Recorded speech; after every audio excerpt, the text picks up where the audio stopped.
The Battle of Changping in 260 BC marked a pivotal moment in Chinese history, and it offers us insight into how the military strategies of the Greco-Macedonian world, especially those of the Greco-Bactrian kings, may have influenced Qin Emperor Yingzheng's military success.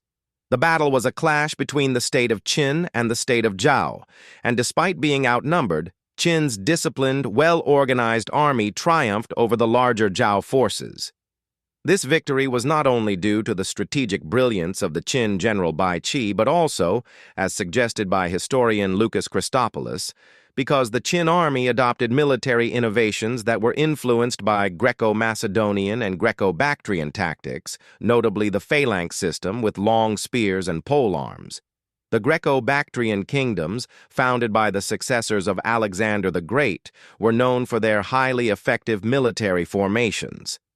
The use of the phalanx, a dense formation of infantry with long spears, was a key feature of their warfare and played a major role in their success. Christopoulos proposes that these tactics might have reached the Qin state through indirect contact with the Greco-Bactrians, possibly via trade or diplomatic channels along the Silk Road. The Qin, under Yingzheng's leadership, adapted these strategies to their own needs, resulting in highly disciplined formations and tight ranks that could outmaneuver larger armies. These formations were crucial in the Battle of Changping, where the Qin army's tight ranks and superior discipline enabled them to overwhelm the Zhao army.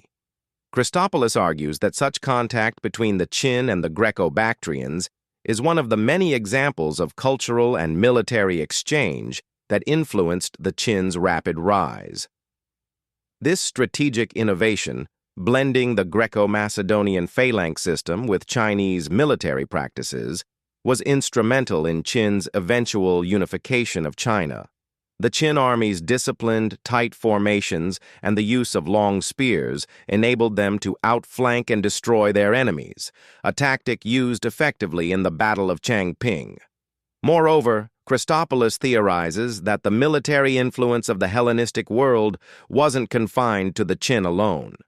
The Xiongnu, a nomadic empire to the north, also adopted similar army formations, including the use of decimal numbers in their military hierarchy. Each of the 24 Xiongnu chiefs had their own structure, including Chiliad chiefs, century chiefs, and smaller commanders like ministers, commandants, and even smaller kings, all organized in formations reflecting the same structure seen in the Hellenistic armies. This kind of military organization was crucial to the Xiongnu's success and their ability to challenge both the Han and the Qin in later centuries. The battle itself was a brutal and decisive encounter. Zhao, initially holding firm defensive lines, was eventually outsmarted when their general Zhao Kuo discarded his father's cautious strategy and adopted an aggressive approach. Unbeknownst to him, Qin had already anticipated this move and executed a brilliant tactical encirclement. Bai Qi, the Qin general, used a strategy that would later be mirrored by Hannibal at Cannae. By weakening his left flank and baiting Zhao Kuo to attack, Bai Qi managed to trap the Zhao forces in a valley, cutting off their supplies and reinforcements. The outcome was catastrophic for Zhao. Over 450,000 Zhao soldiers were executed in one of the largest mass executions in history, marking a turning point in the Warring States period. While the Qin did suffer economically from the prolonged war, the military innovations, including the phalanx-inspired formations, helped them to recover quickly and maintain strategic dominance.